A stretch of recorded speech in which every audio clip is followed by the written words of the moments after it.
저녁 노을이 한남동의 고급 빌라촌을 붉게 물들이고 있었다.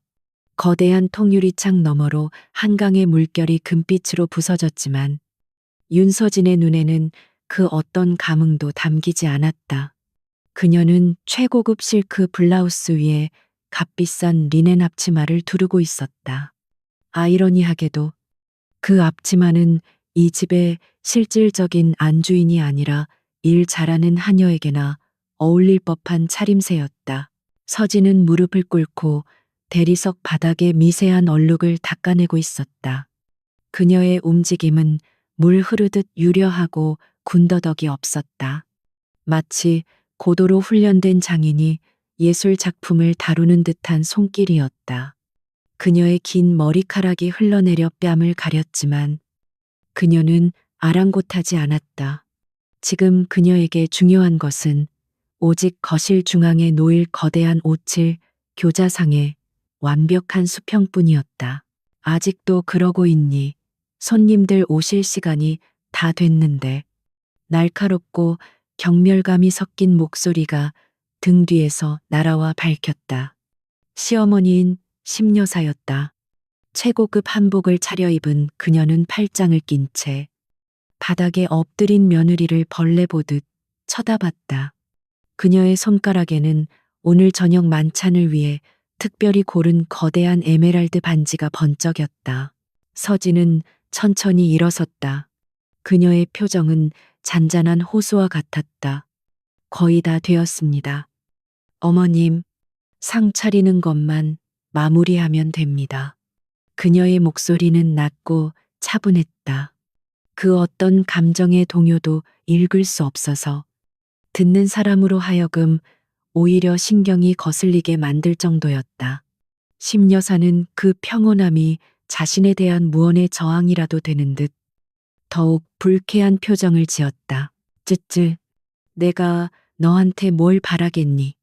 그저 네 남편 얼굴에 먹칠이나 하지 말거라. 오늘 오시는 분들이 어떤 분들인지 알기나 해. SJ그룹의 사모님과 따님이야. 네, 남편 사업에 꼭 필요한 분들이시라고. 심여사는 네 남편이라는 단어에 힘을 주며 서진이 이 집안의 이방인임을 매 순간 각인시켰다. 서진은 대답 대신 가볍게 고개를 숙이고 주방으로 향했다.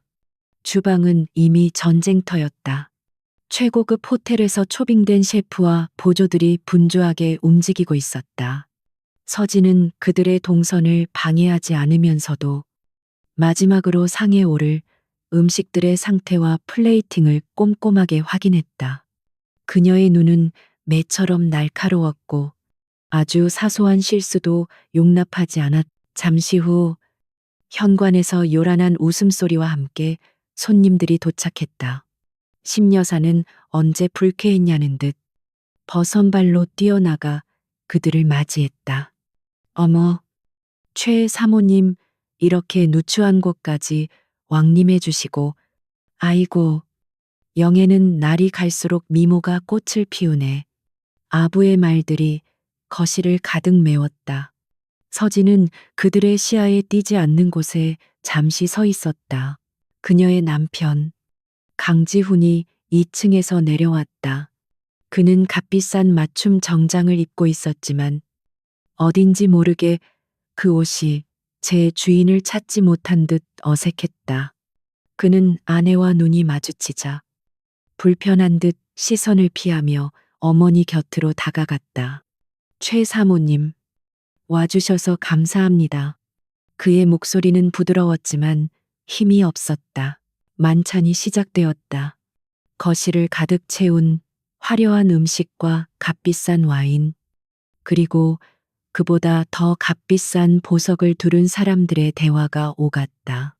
서진은 주방과 거실을 오가며 음료를 채우고 빈 접시를 날랐다. 심여사는 마치 약속이라도 한 듯 굳이 서진을 불러 손님들 앞에서 자잘한 심부름을 시켰다.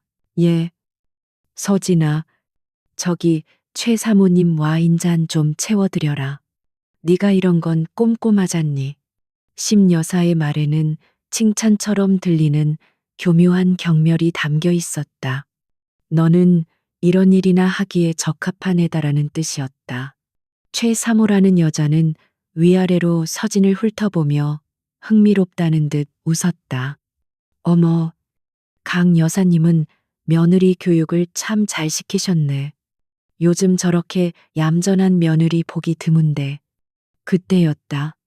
SJ그룹의 딸이라는 최영애가 와인잔을 들다가 실수로 서진의 팔을 쳤다. 붉은 와인이 서진의 하얀 실크 블라우스 위로 쏟아졌다. 순간 거실에 정적이 흘렀다. 최영애는 당황하기는커녕 짜증스러운 표정으로 자신의 손에 묻은 와인을 털어냈다. 어머, 미안해라. 내가 부주의했네.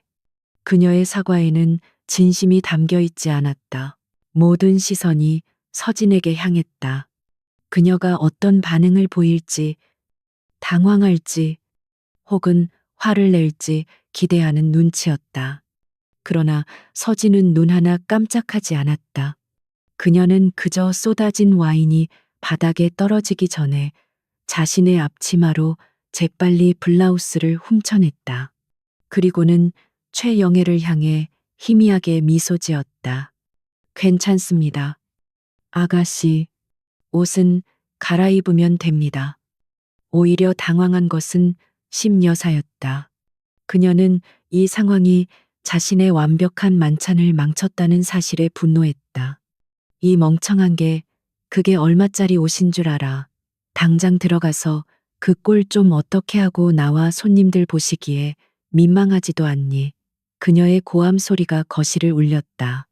손님들은 못 볼 것을 봤다는 듯, 혹은 재미있는 구경거리라도 생긴 듯 수군거렸다.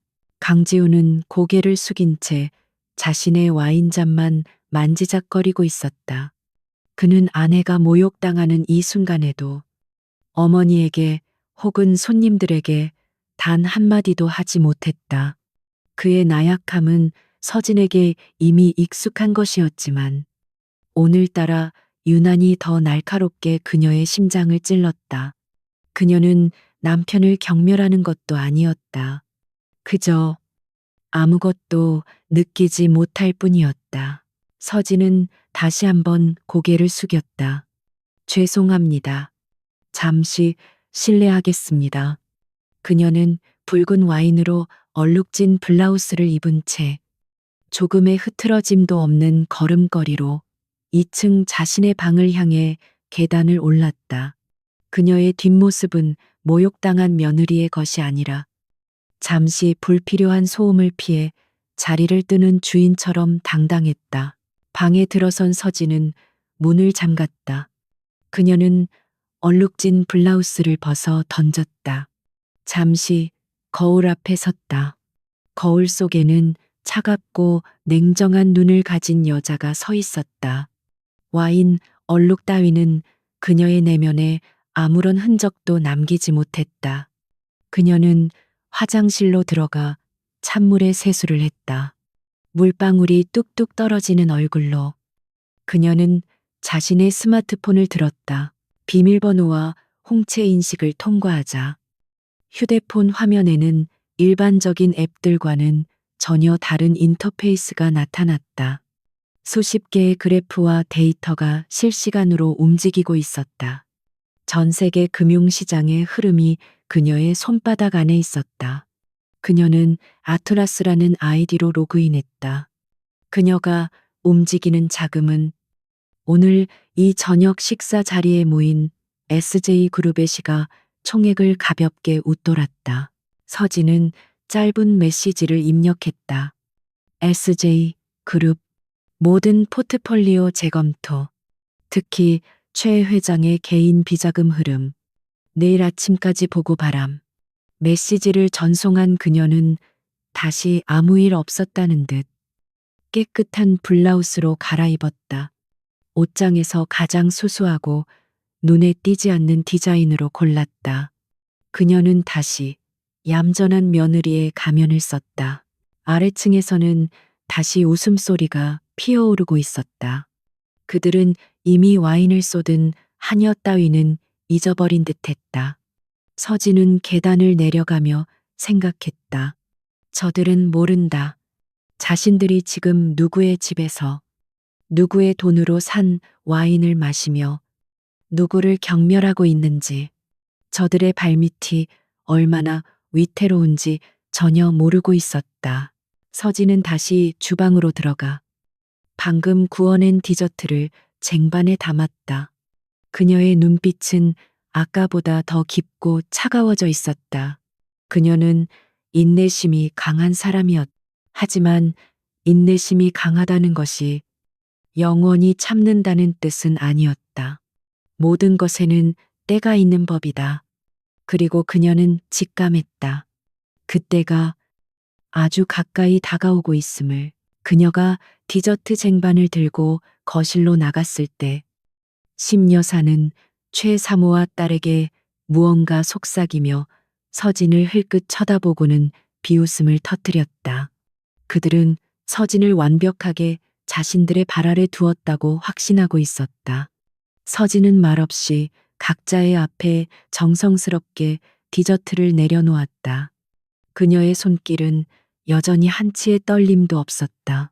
다음 날 아침 호화로웠던 만찬의 흔적은 연기처럼 사라지고 빌라에는 무거운 침묵만이 감돌았다. 윤서진은 어젯밤 손님들이 사용했던 최고급 크리스털 잔들을 하나하나 정성껏 닦고 있었다. 그녀의 손길은 여전히 침착했지만 집안의 공기는 미묘하게 달랐다. 어젯밤의 소동은 단순한 해프닝이 아니었다. 그것은 다가올 폭풍의 전조였다. 심여사는 아침 식사도 거른 채 응접실을 초조하게 서성였다. 그녀의 완벽하게 관리된 얼굴에 처음으로 균열이 보였다. SJ그룹과의 연결은 단순한 사교 모임이 아니었다. 그것은 무너져가는 강씨 가문의 재정을 지탱해줄 마지막 동아줄이었다. 남편이 물려준 회사는 이미 속빈 강정이었고 아들 강지훈이 이름만 걸어놓고 운영하던 소규모 갤러리 사업은 적자만 쌓여가고 있었다. 바로 그때 강지훈이 굳은 표정으로 서재에서 나왔다. 어머니, 방금 은행에서 연락 왔어요. 어음 만기일이 다음 주인데 자금 흐름이 완전히 막혔습니다. 이대로 가면 부도입니다. 그의 목소리는 물에 젖은 솜처럼 무거웠다. 그는 예술을 논하던 섬세한 손으로 자신의 이마를 짚었다. 현실의 무게는 그가 감당하기엔 너무 버거웠다. 심 여사의 눈이 가늘어졌다. 부도, 그 단어는 그녀의 자존심을 산산조각 낼 망치와도 같았다. 한남동 사교계에서 빈털터리로 쫓겨나는 자신의 모습을 상상하자 참을 수 없는 분노가 치밀었다. 겨우 그 정도 돈 때문에 이 어미를 망신시킬 셈이냐. 네 아버지가 일궈놓은 게 얼만데. 그녀는 아들을 다그쳤지만 해결책이 없다는 것을 본능적으로 알았다. 그녀는 잠시 응접실을 맴돌았다. 시선이 빌라의 웅장한 기둥과 값비싼 대리석 바닥에 머물렀다. 그래, 이 집이 있었다. 이 한남동의 노른자위 땅에 있는 최고급 빌라. 이것만 있으면 급한 불은 끌 수 있었다. 그녀는 이 집이 당연히 죽은 남편의 명의이거나 혹은 아들인 지훈의 명의로 되어 있을 것이라 한치의 의심도 하지 않았다. 지훈아, 걱정 말거라. 심여사는 금세 냉정을 되찾은 듯 말했다. 이 집을 담보로 잡으면 된다. 은행에 연락해서 당장 대출을 알아보라고 해. 이 집 정도면 네가 필요한 자금의 두세 배는 나올 테니. 그녀의 목소리에는 다시금 오만함이 서렸다. 그녀에게 이 집은 그저 위기를 모면하기 위한 도구에 불과했다. 강지훈의 얼굴이 잠시 환해졌다가 다시 어두워졌다. 하지만 서류가 필요할 텐데요. 집문서라든가 그런 건 어머니가 가지고 계시죠. 그는 재산 관리에 대해서는 아는 바가 전혀 없었다. 그저 어머니가 시키는 대로 도장을 찍어왔을 뿐이었다. 심 여사는 콧방귀를 뀌었다. 그런 건 당연히 서재 금고에 있겠지. 아니면 그녀의 시선이 묵묵히 크리스털 잔을 닫고 있는 서진에게 향했다. 예, 서진아. 그녀가 불렀다. 서진은 하던 일을 멈추고 그녀를 바라보았다. 네, 어머님. 심여사는 손가락으로 서진을 까딱 불렀다. 너 이리 와서 내 말 좀 들어라. 지금 아주 중요한 일이니 정신 똑바로 차리고. 서진은 말은 행주를 내려놓고 심여사 앞에 섰다. 서재에 있는 금고 알지? 거기 말고도 내 방이나 안방 옷장 깊숙한 곳에 서류함 같은 거 본 적 있을 게다. 이 집 집문서랑 등기 권리증을 찾아오너라. 당장 필요하니 서둘러. 그녀는 마치 하녀에게 창고에서 묵은 잡동사니를 가져오라고 시키는 듯한 투였다. 강지훈도 아내에게 거들었다. 서진 씨, 어머니 말씀대로 좀 찾아봐 줘. 당신이 나보다 꼼꼼하니까 집안 서류들 어디 뒀는지 알잖아. 아주 중요한 서류야. 우리 가족의 미래가 달렸다고. 그는 아내에게 애원하듯 말했지만 그 우리 가족이라는 범위 안에 서진이 포함되어 있는지는 불분명했다. 서진은 두 사람을 번갈아 보았다. 그녀의 표정에는 놀라움도 당황스러움도 없었다. 그저 모든 것을 꿰뚫어 보는 듯한 깊은 침묵만이 흘렀다. 그녀는 잠시 생각에 잠긴 듯 눈을 내리깔았다. 이 순간이 올 줄 알았지만 생각보다 빨랐다. 그녀는 천천히 입을 열었다. 어머님, 그런 중요한 서류는 제가 본 기억이 없습니다.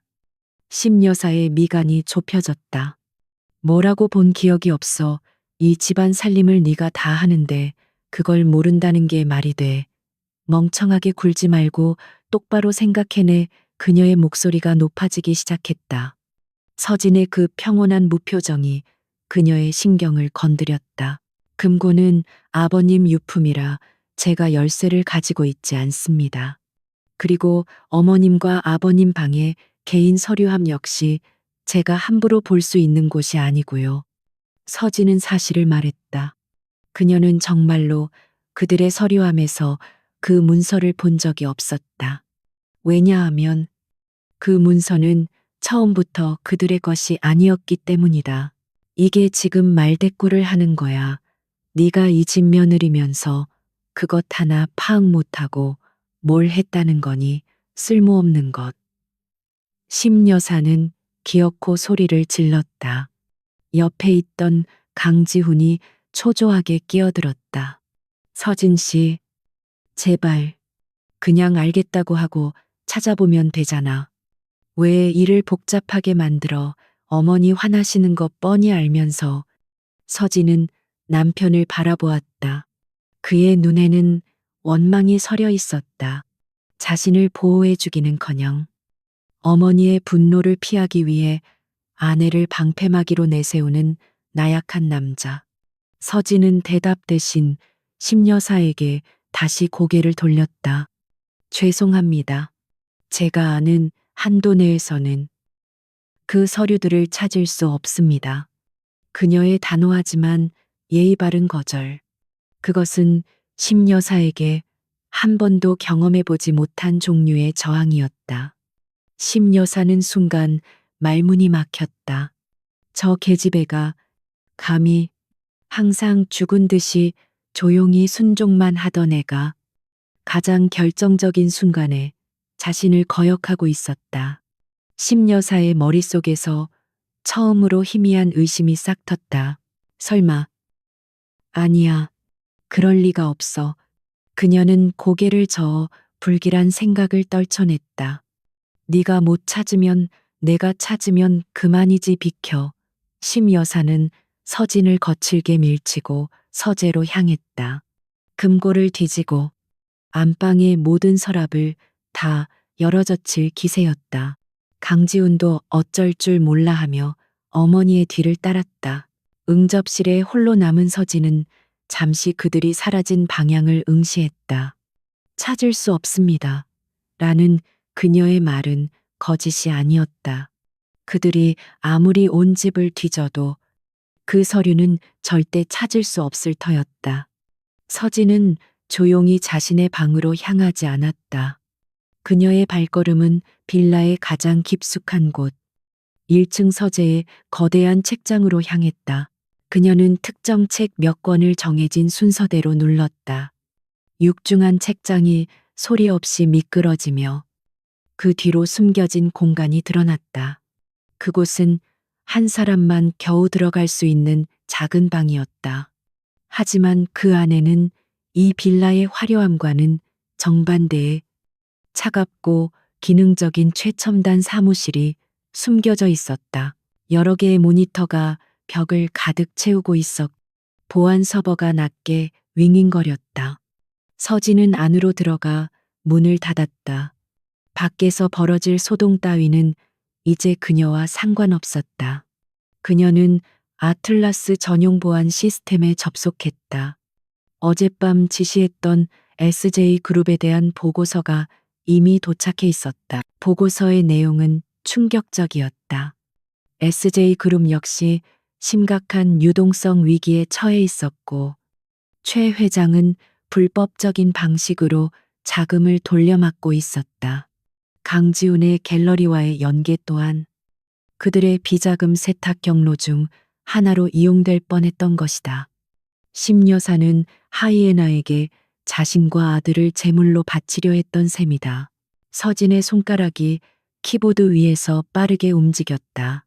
그녀는 자신의 최측근이자 자산 관리 총책임자인 최 이사에게 화상 전화를 걸었다. 모니터에 즉각 중후한 남성의 얼굴이 나타났다. 아틀라스님, 호출하셨습니까? 최 이사, 강지훈 갤러리 관련 모든 자금줄을 즉각 동결하세요. 그리고 심 여사가 이 빌라를 담보로 대출을 시도할 겁니다. 최 이사의 눈썹이 살짝 올라갔다. 알겠습니다. 하지만 그건 불가능하지 않습니까? 모든 서류는 저희 쪽 보안 금고에. 서진이 그의 말을 잘랐다. 알아요. 하지만 그들이 어느 은행에 접근하는지, 그리고 그 은행이 그들에게 어떤 반응을 보이는지 정확히 파악해 주세요. 그들의 절박함이 어느 정도인지 알아야겠습니다. 알겠습니다. 그리고 어젯밤 지시하신 SJ그룹 건은.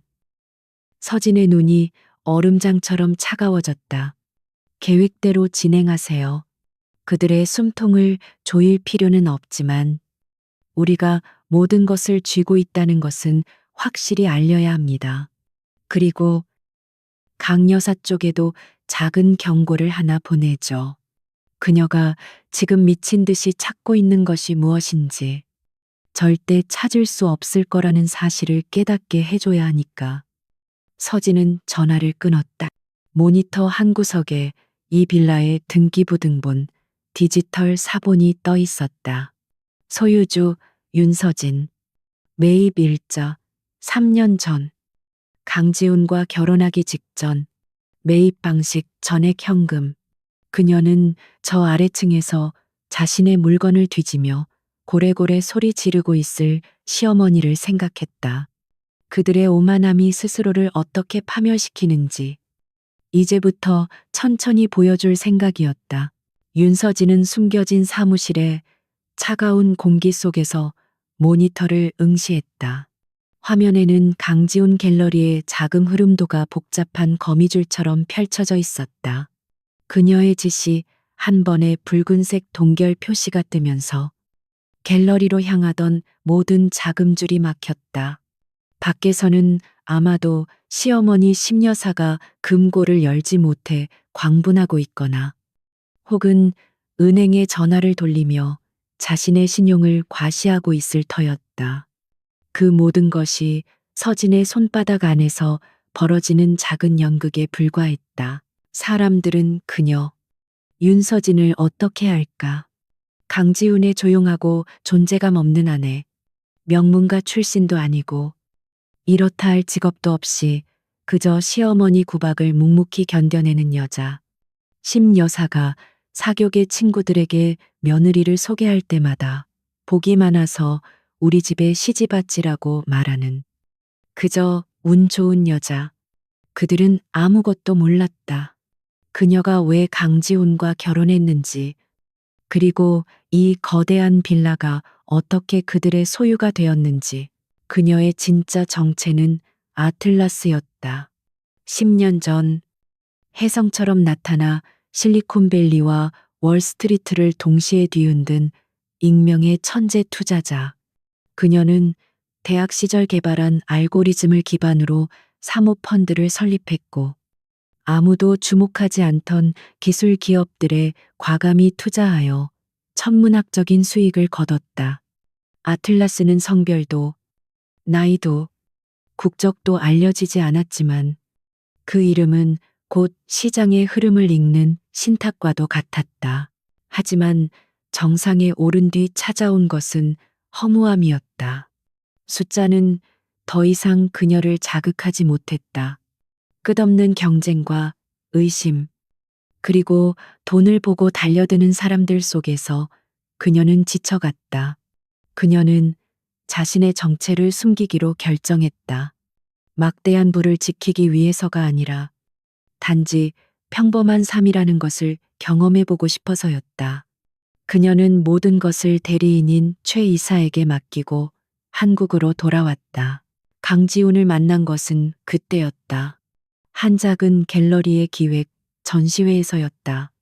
그는 자신의 전공인 중세 미술사에 대해 열정적으로 이야기했다. 그의 눈은 돈이 아니라 순수한 학문적 열의로 빛나고 있었다. 적어도 그때는 그렇게 보였다. 그는 서진이 만났던 남자들과 달랐다. 야망에 불타지도 않았고 계산적이지도 않았다. 그는 온화했고 다정했으며 세상 물정 모르는 순진함마저 지니고 있었다. 서진은 그 순진함에 매료되었다. 그녀의 삶에 단 한 번도 존재하지 않았던 가치였다. 아틀라스의 세계에서는 순진함이란 곧 파멸을 의미했지만 강지훈의 순진함은 그녀에게 안식처처럼 느껴졌다.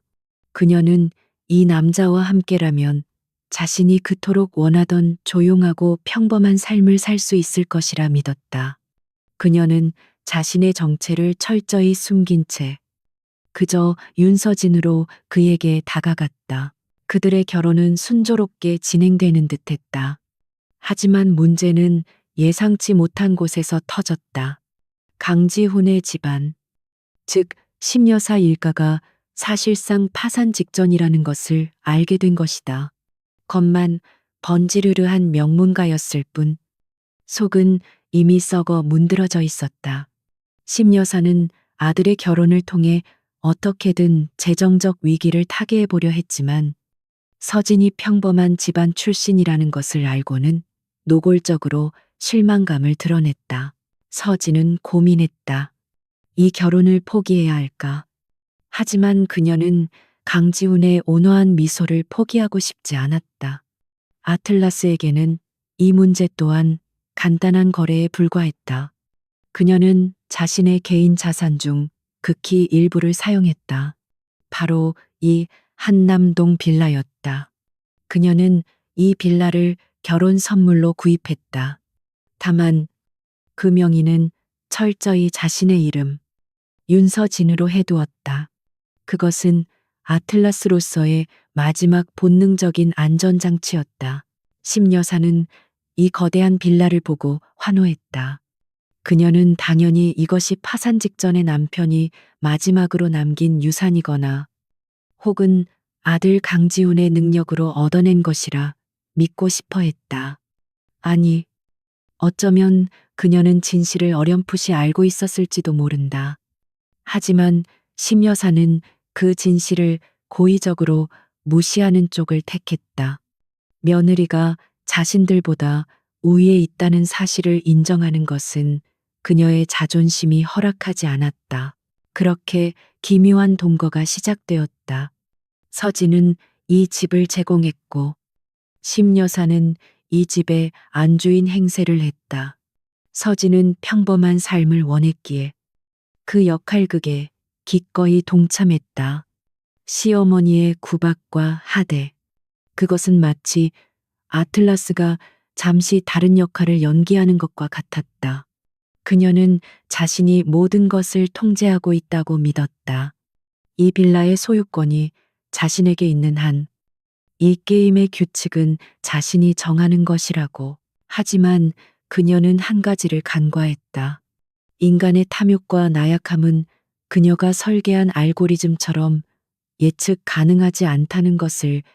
심여사의 탐욕은 날이 갈수록 커져갔고 남편 강지훈의 나약함은 아내를 보호막 삼아 더욱 깊어졌다. 그들은 서진의 침묵을 순종으로 오해했고 그녀의 인내를 무능함의 증거로 삼았다. 그들은 자신들이 딛고 서 있는 기반이 얼마나 취약한지 잊어버렸다. 서진은 모니터 속 자신의 디지털 서명이 찍힌 등기부등본을 바라보았다. 3년 전 그녀는 평범한 행복을 사기 위해 이 집을 샀다. 하지만 이제 보니 그녀가 산 것은 행복이 아니라 값비싼 감옥이었다. 그리고 그녀는 더 이상 이 감옥에 갇혀 있을 생각이 없었다. 그녀는 어젯밤 자신에게 쏟아졌던 붉은 와인의 얼룩을 떠올렸다. 그것은 단순한 얼룩이 아니었다. 아틀라스의 긴 잠을 깨우는 경고음이었다. 그녀는 최 이사에게 추가 메시지를 보냈다. 심여사가 접촉하는 모든 금융기관에 윤서진 명의의 자산 동결 경고를 보내세요. 그녀는 단 1원도 대출받을 수 없을 겁니다. 그리고 강지훈 씨의 개인 계좌 내역도 다시 한번 확인해 주세요. SJ그룹과의 부적절한 거래가 있었는지. 그녀는 숨겨진 사무실의 문을 열고 밖으로 나왔다. 아래층에서 심여사의 날카로운 목소리가 들려왔다. 이 쓸모없는 것 집문서. 하나 제대로 간수 못하고 당장 내 방도 다 뒤져봐. 네가 어디다 숨긴 게 틀림없어. 서진은 천천히 계단을 내려갔다. 그녀의 얼굴에는 다시 그 무표정한 순종의 가면이 쓰여 있었다. 하지만 그녀의 눈빛은 모든 것을 끝낼 준비가 된 아틀라스의 눈빛이었다. 빌라 전체를 샅샅이 뒤진 심여사의 노력은 수포로 돌아갔다. 서재 금고는 텅 비어 있었고 안방 서랍 어디에도 집문서 비슷한 것은 보이지 않았다. 그녀가 마지막 희망을 걸고 연락했던 주거래 은행들은 하나같이 서류 미비와 신용 리스크 재검토라는 알 수 없는 이유를 대며 대출을 거절했다. 윤서진이 보이지 않는 곳에서 쳐놓은 촘촘한 그물이 완벽하게 작동한 결과였다. 심여사는 태어나서 처음으로 절박함이라는 감정을 느꼈다.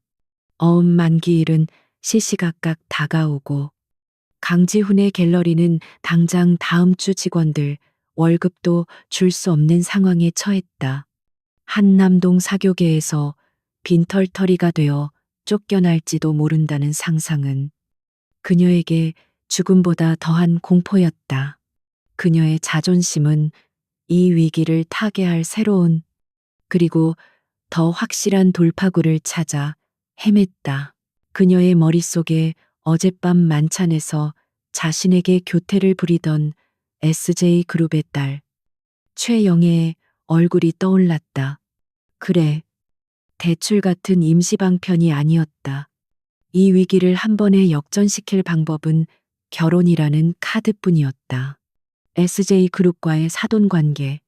그것은 단순한 자금 수혈이 아니라 강씨 가문의 무너진 명예를 단숨에 회복시킬 수 있는 유일한 길이었다. 이 결심이 서자 심여사에게 윤서진의 존재는 더 이상 며느리가 아니었다.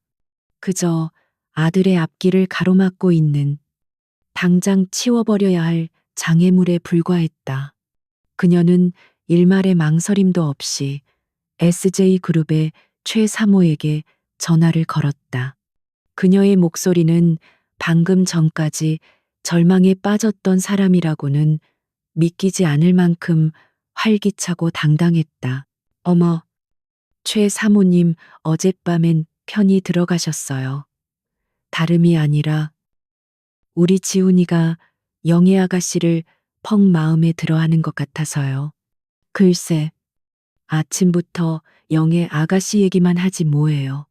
심 여사는 능숙하게 거짓말을 늘어놓았다. 그녀는 최 사모의 비위를 맞추며 자연스럽게 장애물에 대한 이야기를 꺼냈다. 사실 집에 들인 아이가 하나 있는데 영 마음에도 안 차고 우리 지훈이 짝으로는 영격이 맞질 않아서요. 조만간 정리하려고 합니다. 그 아이만 없으면 우리 지훈이도 훨씬 자유롭게 좋은 인연을 만날 수 있을 텐데 말이에요. 그녀는 서진을 집에 들인 아이라고 칭하며 노골적으로 폄하했다. 전화기 너머로 최 사모의 만족스러운 웃음소리가 들려왔다. 전화를 끊은 심 여사는 서재 책상에 앉았다. 그녀는 개인 금고에서 수표책을 꺼냈다. 잠시 얼마를 적을지 고민했다. 그녀의 기준에서 아무것도 가진 것 없는 서진에게는 과분한 금액을 생각했다. 이 정도면 감지덕지하고 떨어져 나가겠지. 그녀는 펜을 들어 숫자를 적어 내려갔다. 그리고는 강지훈을 서재로 불렀다. 강지훈은 창백한 얼굴로 들어섰다. 그는 어머니가 무슨 일을 꾸미고 있는지 어렴풋이 짐작했지만 감히 막아설 용기가 없었다. 지훈아, 앉아라. 내 미래가 걸린 중요한 얘기다. 심 여사는 아들을 앉혀놓고 인터폰으로 서진을 불렀다. 너도 이리 좀 오너라. 서재로. 서진이 조용히 서재 문을 열고 들어섰다. 방 안에는 무거운 침묵이 흘렀다. 심 여사는 붉은 벨벳 의자에 거만하게 기대 앉아 있었고 강지훈은 아내와 눈도 마주치지 못한 채 자신의 손톱만 물어뜯고 있었다. 서진은 이 차가운 대치 상황의 중심에 섰다. 그녀의 표정은 여전히 평온했지만 등골을 타고 흐르는 냉기는 숨길 수 없었다. 심 여사는 서론 따위는 생략했다. 그녀는 방금 작성한 수표 한 장을 책상 위로 툭 밀었다. 수표는 매끄러운 마호가니 테이블 위를 미끄러져 서진의 앞에 멈춰 섰다. 이거 받고 이 집에서 나가라. 얼음장 같은 목소리였다. 그 어떤 감정도 섞이지 않은 순수한 명령이었다. 서진의 시선이 수표로 향했다. 오, 억원. 누군가에게는 일생일대의 거금이겠지만 이 빌라의 한 달 관리비에도 미치지 못하는 돈이었다. 그리고 무엇보다도 아틀라스가 하룻밤에 움직이는 자금의 이자보다도 적은 돈이었다.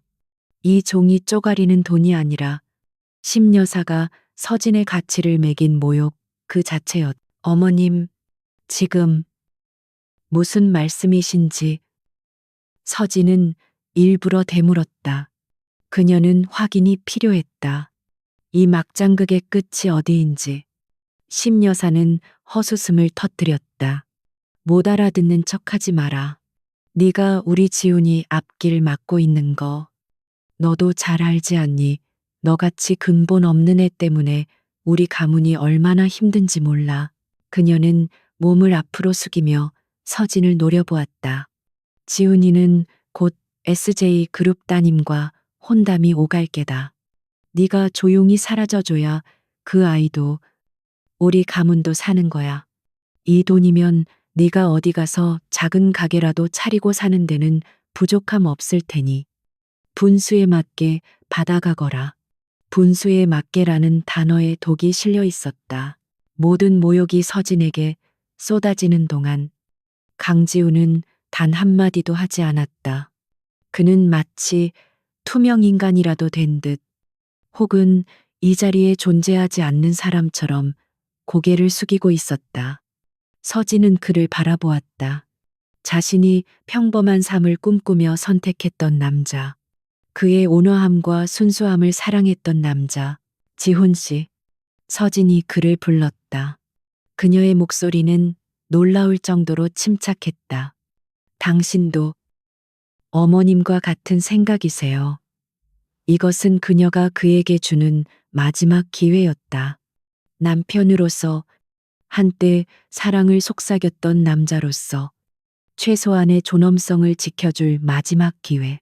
강지우는 천천히 고개를 들었다.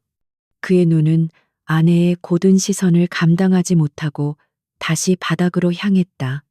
그는 입술을 달싹였지만 어떤 소리도 나오지 않았다. 잠시 후 그는 모기만 한 목소리로 겨우 한마디를 뱉어냈다. 어머니, 말씀대로 해. 그게 우리 가족을 위한 길이야. 그의 침묵. 아니, 침묵보다 더 비겁한 그 한마디.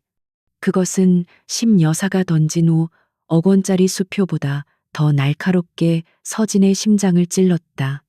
그녀가 강지훈에게 가졌던 마지막 연민, 마지막 기대가 그 순간 산산조각 났다.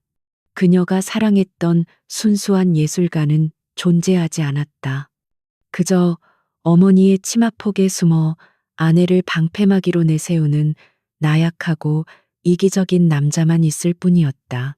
서진은 천천히 시선을 돌려 책상 위의 수표를 다시 바라보았다. 그리고는 심 여사를 바라보았다.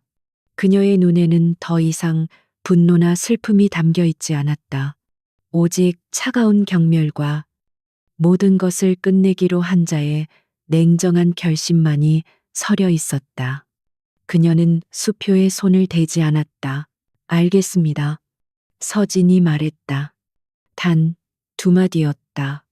심여사는 그녀가 돈을 받고 순순히 물러나겠다는 뜻으로 받아들이고 만족스러운 미소를 지었다. 강지훈은 아내가 저항하지 않는 것에 안도하는 동시에 알 수 없는 죄책감에 고개를 더욱 깊이 숙였다.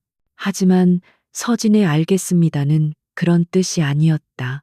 그것은 당신들의 의도를 잘 알겠다는 뜻이었고, 이제 내 방식대로 처리하겠다는 선전포고였다. 그녀는 더 이상 이 집의 며느리 윤서진이 아니었다. 그녀는 자신의 제국을 지키기 위해 냉혹한 결정을 내리는 아틀라스로 돌아왔다. 그녀는 두 사람을 남겨두고 조용히 서재를 나섰다. 그녀의 발걸음은 1층에 숨겨진 사무실로 향하고 있었다. 서재를 나온 서진의 발걸음은 단 1초의 망설임도 없었다. 1층 서재의 육중한 책장 뒤, 그녀만이 아는 비밀번호와 홍채 인식이 필요한 공간. 문이 소리 없이 닫히자 밖에서 들려오던 심여사의 경멸 어린 목소리와 강지훈의 나약한 침묵은 완벽하게 차단되었다. 그곳은 며느리 윤서진이 존재하지 않는, 오직 아틀라스만을 위한 냉철한 지성의 요새였다. 차가운 금속과 유리로 이루어진 방 안은 오직 서버의 낮은 구동음만이 울리고 있었다. 그녀는 중앙의 의자에 앉아 모니터를 켰다. 수백 개의 데이터 스트림이 그녀의 망막을 스쳐 지나갔다. 그녀는 보안 라인을 통해 단 하나의 메시지를 전송했다. 최 이사, 즉시 3번 게이트. 빌라의 정문과는 완전히 분리된 지하 주차장과 연결된 비밀 통로를 의미하는 암호였다. 10분이면 충분했다. 서진은 기다리는 동안 방금 전 서재에서의 모욕을 복기했다. 5억 원짜리 수표. 그리고 우리 가족을 위한 길이라며 자신을 내팽개친 남편의 목소리.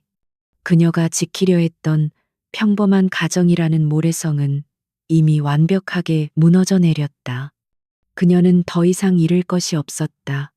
아니, 이제부터는 되찾아야 할 것들 뿐이었다. 정확히 10분 후 숨겨진 사무실에 또 다른 문이 열리고 한 남자가 들어섰다. 50대 중반의 단정한 용모, 흐트러짐 없는 맞춤 정장. 그는 아틀라스의 자산을 총괄하는 집사이자 그녀의 유일한 대리인인 최경환 이사였다. 그는 서진을 향해 깍듯하게 고개를 숙였다. 아틀라스님, 호출하셨습니까? 그는 절대 그녀를 사모님이라 부르지 않았다. 상황 보고하세요. 최 이사. 서진의 목소리는 방금 전 서재에서 들려준 순종적인 며느리의 것과는 완전히 다른 금속성의 차가움을 띠고 있었다. 그녀의 눈은 수조원의 자금을 움직이는 냉혹한 전략가의 눈빛으로 돌아와 있었다. 최 이사는 조금의 동요도 없이 태블릿 PC를 켰다.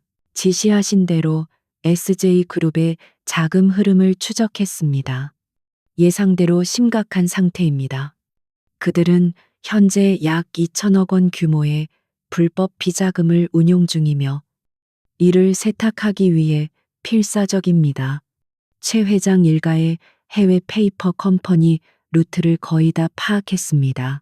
최 이사의 보고는 간결하고 정확했다. 문제는 최 이사의 표정이 미세하게 굳어졌다. 심여사입니다. 대표님께서 어제 은행권을 모두 차단하시자 그녀가 SJ그룹의 최 회장과 직접 접촉했습니다. 어젯밤 만찬이 그 시작이었습니다. 그리고 오늘 오전 심여사는 강지훈 갤러리 명의로 SJ그룹의 페이퍼 컴퍼니와 투자 약정서를 체결했습니다. 서진의 눈이 가늘어졌다. 지훈 씨가 동의했다고요. 그녀는 그가 아무리 나약해도 최소한의 분별력은 있을 거라 생각했다. 최 이사는 고개를 저었다. 아니요.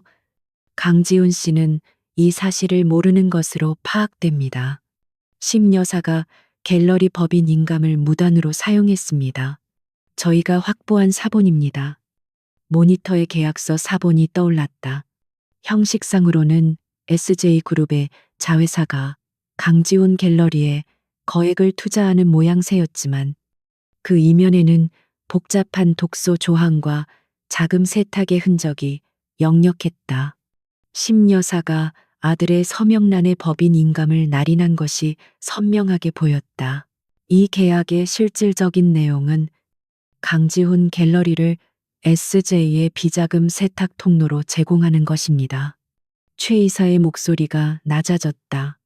계약이 실행되는 즉시 강지훈 대표는 자신도 모르는 사이에 수백억 대의 횡령 및 배임, 조세 포탈의 공범이 될 위기에 처했습니다. SJ는 모든 책임을 강 대표에게 떠넘길 준비를 하고 있습니다. 서진은 잠시 눈을 감았다. 이것이었다. 그녀가 가장 우려했던 최악의 시나리오. 그녀가 아틀라스의 힘을 숨기고 침묵하는 동안 그녀가 지키려 했던 바로 그 대상이 파멸의 벼랑 끝으로 몰리고 있었다. 그녀의 침묵은 남편을 보호하기는커녕 그를 범죄의 나락으로 떨어뜨리는 방관이 되어버렸다. 심여사의 탐욕이 결국 아들마저 집어삼키려 하고 있었다. 그리고 강지훈의 나약함은 그 탐욕의 완벽한 먹잇감이 되었다. 더 이상 평범한 삶이라는 환상에 숨어 있을 시간이 없었다. 그녀는 그들을 구하기 위해서가 아니었다. 단지 자신의 계획에 실패라는 오점을 남기지 않기 위해서, 그리고 자신을 모욕한 자들에게 그 대가를 치르게 하기 위해서 움직여야 했다. 최 이사. 서진이 눈을 떴다.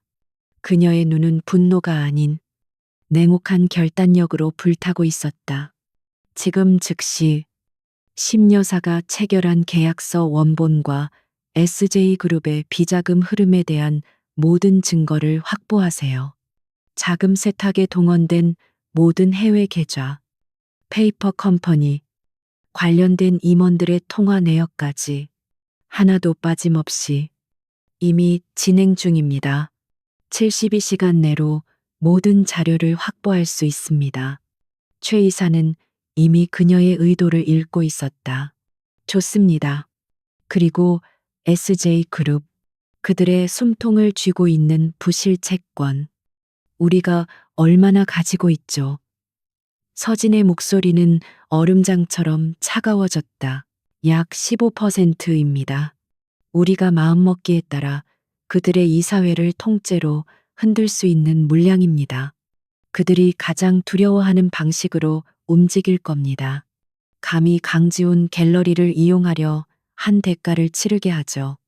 하지만 아직은 아닙니다.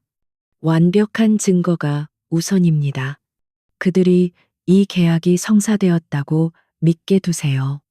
서진은 잠시 생각에 잠겼다. 강지훈. 그녀는 그를 더 이상 사랑하지 않았지만 그가 자신의 남편이라는 법적 지위 때문에 범죄자가 되도록 내버려 둘 수는 없었. 그것은 아틀라스의 완벽한 계획에 오점을 남기는 일이었다.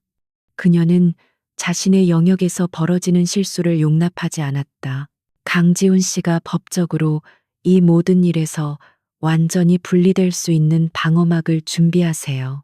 그가 이 계약에 전혀 개입하지 않았다는 명백한 증거. 심 여사의 독단적인 범행임을 입증해야 합니다. 이혼 소송에도 필요할지 모르니 철저하게 준비하세요. 그녀는 이혼이라는 단어를 아무런 감정 없이 내뱉었다. 알겠습니다. 아틀라스님, 즉시 처리하겠습니다. 최 이사는 더 이상 질문하지 않았다. 그는 그녀의 의도를 정확히 이해했다. 그는 다시 한번 깍듯하게 고개를 숙이고 소리 없이 비밀 통로를 통해 사라졌다. 그는 그녀가 내린 명령이 앞으로 한남동과 SJ그룹에 어떤 피바람을 몰고 올지 정확히 알고 있었다. 홀로 남은 서진은 자신의 거대한 자산 포트폴리오가 떠 있는 메인 스크린을 바라보았다. 수조 원에 달하는 숫자들. 그녀의 손가락 하나로 수천억 원이 오가는 냉혹한 세계. 잠시 후 그녀의 시선이 아래로 향했다. 그녀의 머릿속에는 서재 책상 위에 놓여 있던 모욕과도 같았던 그 5억 원짜리 수표가 떠올랐다. 그들은 감히 아틀라스에게 하녀의 퇴직금을 던졌다. 그들은 자신들이 딛고 선 이 빌라가 누구의 것인지조차 모른 채 주인을 쫓아내려 했다. 서진은 희미하게 웃었다. 그 웃음에는 어떤 온기도 담겨 있지 않았다. 이제 게임의 규칙은 자신이 정한다. 그리고 그녀는 이 게임에서 단 한 번도 져본 적이 없었다.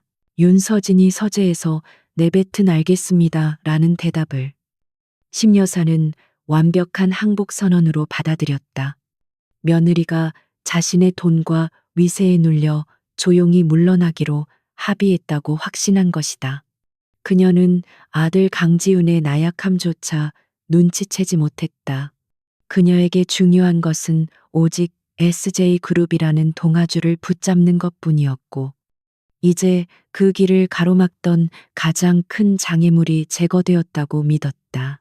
그녀의 행보는 거칠 것이 없었다. 다음 날 아침 심 여사는 마치 개선 장군이라도 된 듯한 기세로 최 사모에게 전화를 걸었다. 어머, 최 사모님 좋은 아침이에요. 다름이 아니라 우리 지훈이 일로 상의 드릴 게 있어서요. 그 애가 영애 아가씨를 꽤나 마음에 뒀나 봐요. 주말에라도 양가 어른들이 정식으로 뵙고 인사 나누는 자리를 마련하면 어떨까 해서요. 심 여사의 목소리는 꿀처럼 달콤했지만 그 안에는 조급함이 묻어났다. 그녀는 서진이 마음을 바꾸기 전에 혹은 SJ그룹 측에서 자신들의 재정 상태를 눈치채기 전에 이 모든 것을 기정사실로 만들어야 했다. 최 사모 역시 비자금 세탁 통로가 절실했던 터라 심여사의 제안을 흔쾌히 받아들였다. 일사천리로 이번 주 주말 최고급 한정식 레스토랑에서 양가 상견례를 겸한 식사 자리가 잡혔다. 전화를 끊은 심 여사는 만족스러운 미소를 지으며 거실을 둘러보았다. 어제까지만 해도 자신을 짓누르던 부도 위기는 이제 완벽하게 해결된 듯 보였다. 그녀는 강지훈을 불렀다. 지훈아, 주말로 약속 잡았다. 너는 그날 입을 정장이나 신경 써. 그리고 내 방에 있는 그 애, 오늘 중으로 확실하게 정리하거라. 상견례 자리에 불미스러운 일이 생겨서는 안 되니까. 강지훈의 얼굴이 하얗게 질렸다. 그는 어머니가 서진에게 돈을 주고 내쫓으려 했다는 것은 알았지만 일이 이렇게 빨리 진행될 줄은 몰랐다. 그는 어젯밤 아내가 내뱉은 그 차가운 알겠습니다라는 말을 떠올렸다. 그것이 정말 항복이었을까? 그는 확신할 수 없었지만 이제 와서 어머니에게 반항할 용기는 더더욱 없었다. 네, 어머니, 제가 얘기해 볼게요. 그는 무거운 발걸음을 옮겨 2층으로 향했다.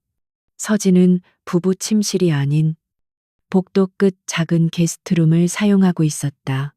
그가 문을 두드리자 안에서 잠시 침묵이 흐른 뒤 문이 열렸다. 서진은 평소와 다름없이 단정한 차림으로 서 있었다. 그녀의 눈은 어떠한 감정도 담고 있지 않아 오히려 그를 더 불안하게 만들었다. 서진 씨, 잠깐 얘기 좀 해.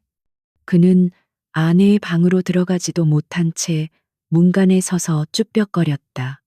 서진은 그를 물끄러미 바라보다가 방 안으로 들어오라는 손짓 대신 자신이 밖으로 나왔다. 그녀는 그와 단둘이 방 안에 있기를 원하지 않았. 두 사람은 아무도 없는 2층 테라스로 향했다. 차가운 가을바람이 두 사람 사이를 스쳐 지나갔다. 무슨 일이죠? 지훈 씨, 서진이 먼저 입을 열었다. 그녀의 목소리는 바람 소리처럼 메마르고 평온했다. 강지훈은 차마 아내의 얼굴을 똑바로 보지 못했다. 그는 난간을 붙잡고 먼 산을 바라보며 준비했던 말을 어렵게 꺼냈다. 어머니, 많이 급하신 것 같아. SJ 그룹하고 주말에 만나기로 했어. 서진은 대답하지 않았다. 그 침묵이 강지훈을 더욱 비참하게 만들었다. 그는 마치 죄인이라도 된 것처럼 자신을 변호하기 시작했다. 나도 어쩔 수 없어.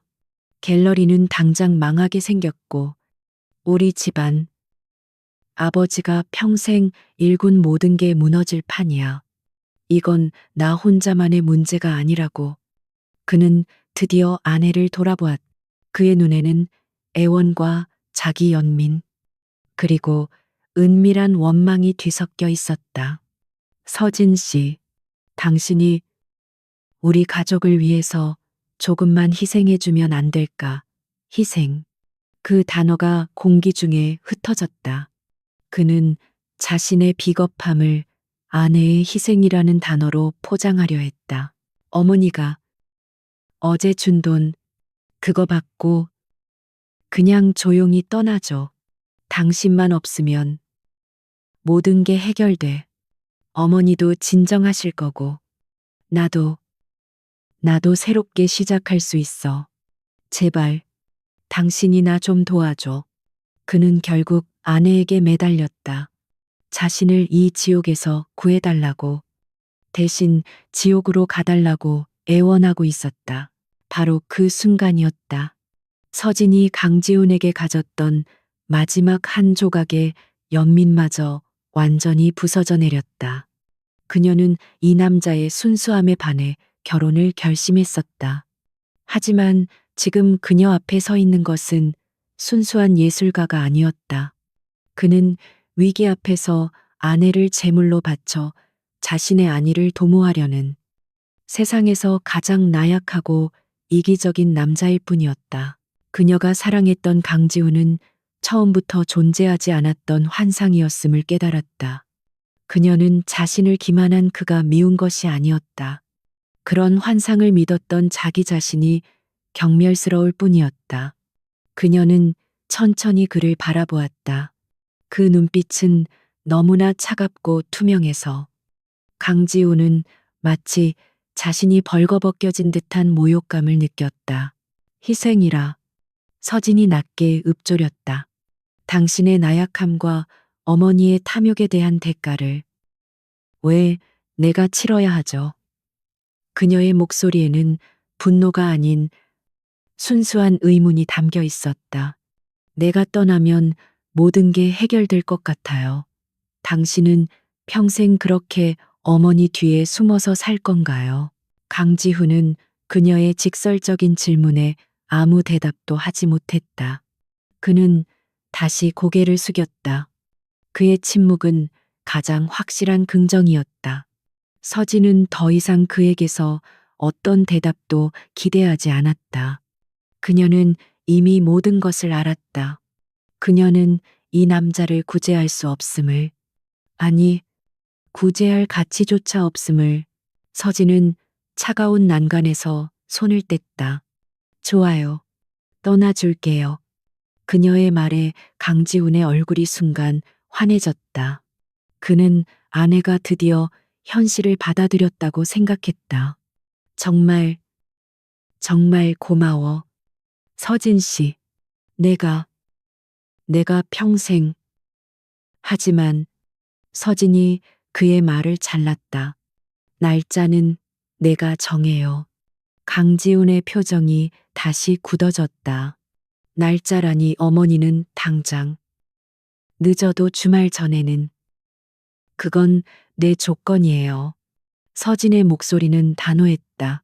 조금의 타협의 여지도 없었다. 당신들이 SJ 그룹을 만나든 결혼을 약속하든 마음대로 하세요. 난 상관 안 해요.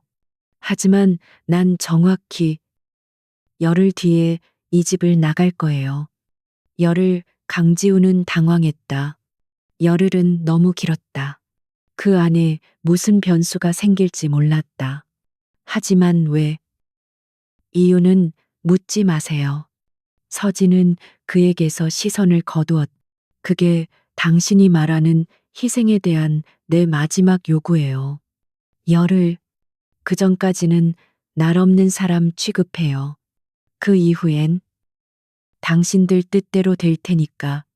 이 조건도 못 받아들이겠다면 난 지금 당장 이혼 소송을 시작할 거고 당신 어머니가 무슨 짓을 했는지 세상에 다 알릴 거예요. 협박. 그것은 강지훈이 가장 두려워하는 것이었다. 그는 결국 고개를 끄덕일 수밖에 없었다. 열흘 정도는 어머니를 설득할 수 있을 터였다. 그는 이 지긋지긋한 대화가 끝났다는 사실에 안도하며 도망치듯 테라스를 떠났다. 그는 어머니에게 자신의 성공적인 협상 결과를 보고하러 가는 길이었다. 홀로 남은 서진은 차가운 바람을 맞으며 도시의 전경을 내려다보았다. 열흘. 그것은 아틀라스가 모든 것을 준비하기에 충분한 시간이었다. 그녀는 이제 남편의 아내가 아니었다.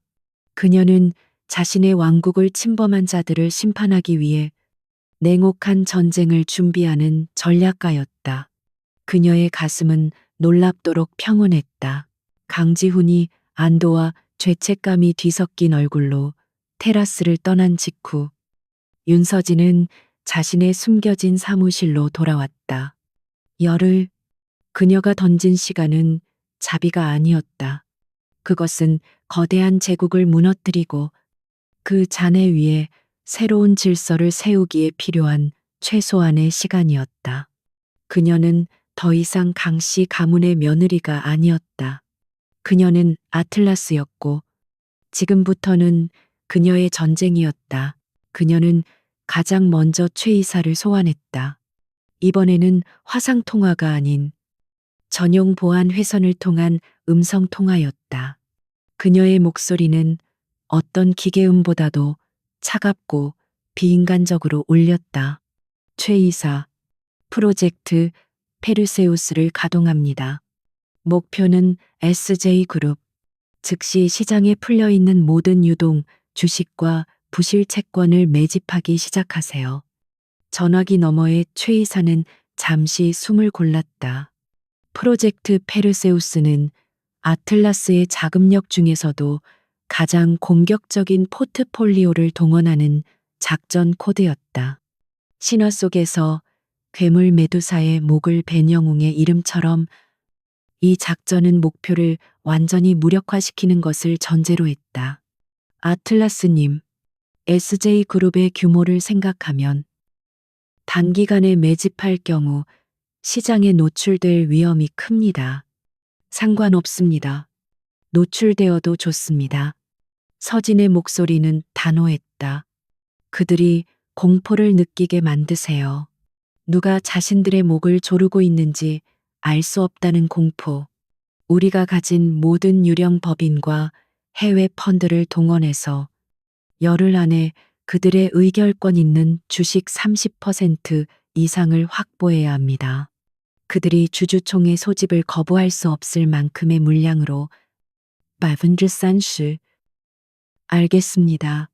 즉시 실행하겠습니다. 최 이사의 목소리에는 긴장감이 역력했다. 이것은 단순한 투자가 아니라 수조 원이 오가는 거대한 전쟁의 서막이었다. 서진은 전화를 끊지 않고 다음 지시를 내렸다. 그리고 두 번째, 심 여사입니다. 그녀가 아직 붙잡고 있는 마지막 자금줄이 있을 겁니다. 남편 강 회장에게서 물려받은 비상장 주식이나 부동산 같은 것들 파악하고 있습니다. 몇몇 상가 건물과 소규모 리조트 지분입니다. 하지만 이미 담보가 겹겹이 쌓여 있어 현금화가 거의 불가능한 수준입니다. 최 이사가 보고했다. 그럼에도 불구하고 사채 시장이라도 뒤지고 있겠죠. 그녀가 숨 쉴 수 있는 모든 구멍을 막아야 합니다. 서진의 손가락이 키보드를 두드렸다. 지금 즉시 신용평가기관과 제2금융권 전체에 익명의 리스크 보고서를 전송하세요. 내용은 강씨 가문 강지훈 갤러리 포함과 현재 심각한 유동성 위기 및 불법 자금 세탁 혐의를 받는 SJ그룹 간의 부적절한 커넥션 의혹, 우리가 확보한 심 여사와 최 회장의 계약서 사본을 증거 자료로 첨부하세요. 최 이사는 그녀의 의도를 즉각 파악했다. 그렇게 되면 강씨 가문의 신용 등급은 즉시 최하락으로 떨어질 겁니다. 모든 금융 거래가 동결됩니다. 그것이 목적입니다. 서진이 말했다. 그녀를 완벽하게 고립시켜야 합니다. 그녀가 기댈 곳은 오직 SJ그룹과의 결혼이라는 썩은 동아줄 하나뿐이도록 그녀가 스스로 그 동아줄에 목을 매달게 만들어야 합니다. 지시는 떨어졌고 아틀라스의 거대한 기계가 움직이기 시작했다. 뉴욕, 런던, 홍콩의 금융시장에서 SJ그룹의 주식이 비밀리에 그러나 엄청난 속도로 사라지기 시작했다. 수십 개의 페이퍼 컴퍼니가 동원되어 주가를 교란시키지 않으면서 물량을 빨아들였다. SJ그룹의 재무팀은 주가가 미미하게 상승하는 것을 보며 안도했지만 그것이 자신들의 지배 구조를 뿌리째 흔드는 지진의 전조임을 알지 못했다. 한편 서울에서는 또 다른 폭탄이 터졌다. 서진이 지시한 지 정확히 24시간 후 심 여사는 마지막 남은 돈이라도 융통해보기 위해 주거래은행의 부지점장과 통화하고 있었다. 그녀가 갤러리 운영 자금으로 사용하던 마이너스 통장의 한도를 늘려달라고 윽박지르던 참이었다. 강 사모님, 정말 죄송하게 되었습니다. 부지점장의 목소리는 어제와 달리 싸늘하고 사무적이었다. 방금 본사 신용 리스크 관리팀에서 연락이 왔습니다. 사모님과 강지훈 대표님 명의의 모든 계좌가 금일부로 지급 정지되었습니다. 심 여사는 순간 자신이 무슨 말을 들었는지 이해하지 못했다. 뭐라고 지급 정지 봐요. 김 부장, 지금 장난해. 내가 이 은행에 넣어준 돈이 얼만데. 그녀가 소리를 질렀다. 죄송합니다. 사모님, 저희도 어쩔 수 없습니다. 오늘 오전에 신용평가 기관에서 사모님 가문의 신용 등급을 투자, 부적격 등급으로 강등시켰습니다. SJ그룹과의 불법 자금 거래 혐의가 포착되었다는 보고가 SJ그룹, 그 단어가 심 여사의 귀에 망치처럼 내리꽂혔다. 불법 자금 거래 혐의라니. 어떻게 그들이 알았지? 최 회장과 자신만이 아는 계약인데. 그녀의 손에서 전화기가 미끄러질 뻔했다. 모든 것이 얼어붙었다. 갤러리 계좌, 개인 예금, 심지어 신용카드까지. 그녀는 순식간에 빈털터리가 되었다. 이게 다 그녀 때문이야. 심 여사는 이성을 잃고 고함을 질렀다. 그녀는 이 모든 것이 서진의 저주 때문이라고 생각했다. 그 애가 돈을 받고도 순순히 나가지 않고 열흘을 버티겠다고 하더니 그 사이에 이런 짓을 꾸민 것이라고. 물론 그녀는 서진이 이런 엄청난 일을 해낼 능력이 있다고는 상상조차 하지 못했다. 그저 운 나쁜 재앙이 닥쳤다고만 생각했다. 그녀의 공포는 곧바로 유일한 탈출구로 향했다. SJ그룹. 이 결혼은 이제 선택이 아니라 생존의 문제였다. 이 혐의를 벗기 위해서라도, 그리고 이 재정적 파멸에서 벗어나기 위해서라도 그녀는 최 회장과 한 배를 타야만 했다. 그녀는 즉시 최 사모에게 전화를 걸어 이번 주말로 잡힌 상견례를 절대 취소할 수 없다고, 무슨 일이 있어도 진행해야 한다고 울부짖듯 매달렸다. 숨겨진 사무실에서 서진은 이 모든 상황을 실시간으로 보고받고 있었다. 심 여사가 은행과 통화하는 내용, 그리고 최 사모에게 매달리는 내용까지. 모든 것이 그녀의 시나리오대로 완벽하게 흘러가고 있었다. 심 여사는 이제 함정에 빠진 쥐처럼 서진이 열어둔 단 하나의 길로 필사적으로 달려가고 있었다. 서진은 책상 위 달력의 붉은 펜으로 D9라고 표시했다. 그녀의 눈은 SJ그룹의 주식 보유 현황 그래프에 고정되어 있었다. 목표 30%를 향해 숫자가 무섭게 차오르고 있었다. 열흘 뒤, 심 여사와 SJ그룹이 성공적인 상견례를 마치고 축배를 들 바로 그 순간 아틀라스가 그들의 연회장에 입장할 터였다. 열흘째 되는 날의 아침이 밝았다. 서진이 강지훈에게 약속했던 이 집을 떠나기로 한 바로 그날이었다. 빌라의 공기는 기묘한 흥분과 억눌린 긴장감으로 팽팽했다. 윤서진은 어젯밤부터 미리 챙겨둔 작은 여행 가방 하나를 들고 1층으로 내려왔다. 그 안에는 그녀가 이 집에 며느리로 들어올 때 가져왔던 몇 가지 개인 소지품 외에는 아무것도 들어있지 않았다. 심 여사는 이미 최고급 디자이너의 한복을 차려입고 응접실 소파에 앉아 있었다. 그녀의 얼굴은 승리감으로 환하게 빛났다. 오늘 오후에 열릴 SJ그룹의 임시 주주총회. 그곳에서 SJ그룹과 강씨 가문의 전략적 제휴가 공식적으로 발표될 예정이었다. 그녀는 그 자리에 귀빈으로 참석하기 위해 아침부터 부산을 떨었다. 그녀는 가방을 끌고 현관으로 향하는 서진을 발견하고는 경멸과 안도가 뒤섞인 허수음을 터뜨렸다. 꼴랑 그거 하나 들고 나가니 하긴.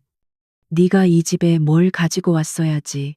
내 아들 인생에서 사라져주는 것만으로도 넌 내 몫을 다하는 게다. 그녀는 5억 원짜리 수표를 받지 않은 며느리가 결국 빈손으로 쫓겨나는 꼴이 통쾌하기 짝이 없었다. 지훈아, 모하니 늦겠다. 최 회장님이 기다리시겠다. 심여사가 2층을 향해 소리쳤다. 강지훈이 어두운 표정으로 계단을 내려왔다.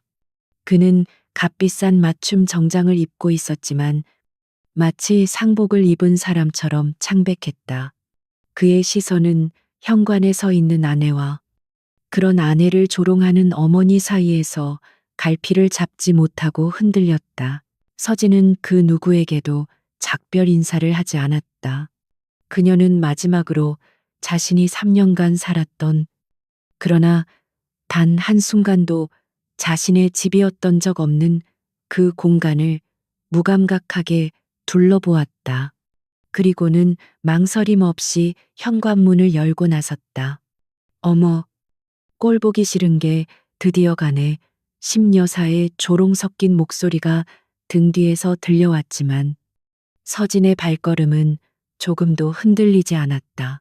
빌라 밖에는 검은색 세단 한 대가 그녀를 기다리고 있었다. 운전석에서 내린 최 이사가 깍듯하게 뒷문을 열어주었다. 아틀라스님, 모든 준비가 끝났습니다. 서진은 차에 오르며 말했다. SJ그룹 본사로 가죠. 하지만 정문이 아닙니다. 그녀의 눈은 이미 저 멀리 오늘 벌어질 거대한 폭풍의 중심을 향하고 있었다. 같은 시각 SJ그룹 타워는 수많은 기자와 주주들로 인산인해를 이뤘다.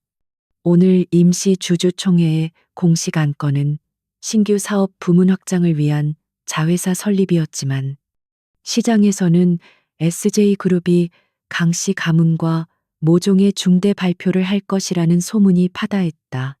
심여사와 강지훈은 주요 귀빈 자격으로 최 회장의 개인 비서실을 통해 회의장 맨 앞줄에 안내되었다. 심여사는 자신에게 쏟아지는 카메라 플래시를 만끽했다. 이것이 바로 그녀가 꿈꾸던 순간이었다. 무너져가던 가문이 화려하게 부활하고 모두가 자신을 우러러보는 순간 그녀는 옆자리에 앉은 아들의 팔을 꽉 쥐었다. 지훈아, 어깨 펴. 오늘부터 넌 그냥 갤러리 관장이 아니야. SJ그룹의 파트너라고. 강지훈은 억지로 입꼬리를 올렸지만 그의 눈은 불안하게 떨리고 있었다. 드디어 주주총회가 시작되었다. SJ그룹의 최 회장이 의기양양하게 단상에 올랐다. 그는 준비된 원고를 읽으며 회사의 빛나는 미래와 신규 사업의 타당성에 대해 열변을 토했다. 그리고 마침내 오늘의 하이라이트에 도달했다. 그리고 오늘 이 자리를 빌려 저희 SJ그룹의 새로운 도약을 함께할 특별한 파트너를 소개하게 되어 영광입니다. 최 회장이 손을 들어 심여사와 강지훈이 앉은 객석을 가리켰다. 문화예술계에서 독보적인 입지를 다져온 강지훈 대표님과 그의 훌륭한 조력자이신 강씨 가문의 어른 심 여사님이십니다. SJ그룹은 강지훈 갤러리와의 전략적 제휴를 통해 바로 그때였다. 최 회장의 말이 채 끝나기도 전에 굳게 닫혀 있던 회의장 뒷문이 거칠게 열렸다. 이해 있습니다. 낮지만 단호한 목소리가 마이크를 통해 장내에 울려 퍼졌다. 모든 시선이 소리가 나는 곳으로 향했다. 단상 아래쪽 관계자석에서 한 남자가 일어섰다. 윤서진의 충실한 조력자 최 이사였다. 최 회장의 얼굴이 당혹감으로 일그러졌다. 지금 누구신데 감히 회의 진행을 방해하는 겁니까? 보안 요원, 저 사람 끌어내. 최 이사는 자신에게 다가오는 보안 요원들에게 서류 한 장을 내밀며 태연하게 말했다. 저는 오늘부로 SJ그룹의 의결권 있는 주식 30일, 2%를 확보한 새로운 최대 주주의 법률 대리인 최경환 이사입니다. 장내가 술렁이기 시작했다. 32% 최대 주주, 그게 무슨 소리인가? 최 회장은 자신의 귀를 의심했다. 뭐라고 말도 안 되는 소리, 우리 최대 주주는 바로 어제 자로 변경되었습니다. 최 회장님, 최 이사는 단상을 향해 걸어 나오며 말했다. 그리고 저희 새로운 최대 주주께서는 지금 이 전략적 제휴라는 안건에 대해 심각한 우려를 표하고 계십니다. 심 여사는 저 남자가 누군지 알아보려 했었지만 그저 어처구니 없는 해프닝이라고만 생각했다. 강지훈은 본능적인 불안감에 휩싸였다.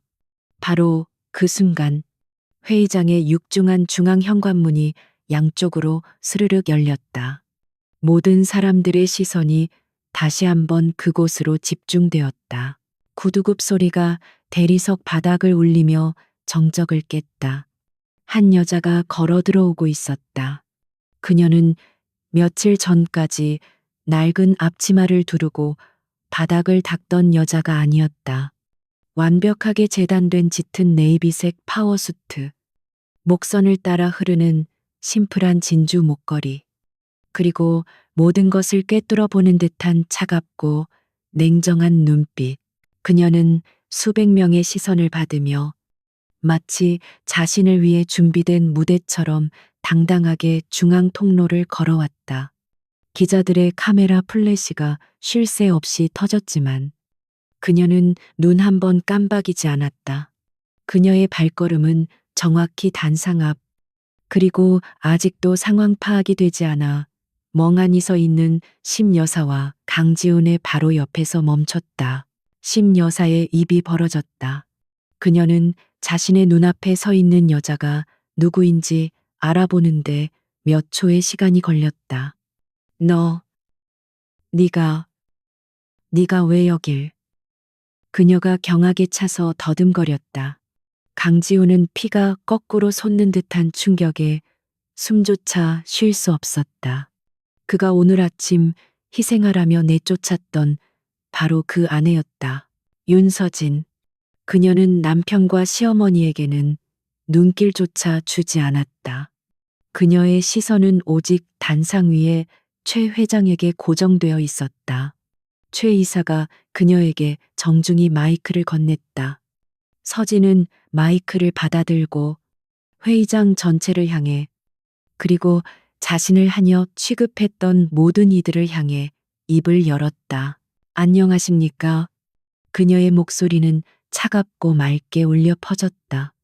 최 이사님이 소개한 SJ그룹의 새로운 최대 주주, 윤서진입니다. 그녀는 잠시 숨을 골랐다. 최 회장과 심 여사의 얼어붙은 얼굴을 바라보며 그녀는 마지막 한마디를 덧붙였다. 월스트리트에서는 아틀라스라는 이름으로 더 잘 알려져 있죠. 정적, 회의장을 가득 채운 수백 명의 사람들 사이로 바늘 떨어지는 소리조차 들리지 않는 절대적인 침묵이 흘렀다. 아틀라스, 전설로만 듣던 시장을 움직이는 보이지 않는 손. 그 거물이 바로 자신들이 쫓아낸 며느리, 사람 좋은 하녀 윤서진이었다는 사실을 심 여사와 강지훈은 그 순간 현실 세계가 무너져 내리는 것을 느꼈다. 아틀라스, 그 이름이 회의장에 울려 퍼진 순간 시간은 얼어붙었다. 수백 명의 주주와 기자들은 숨을 죽였다.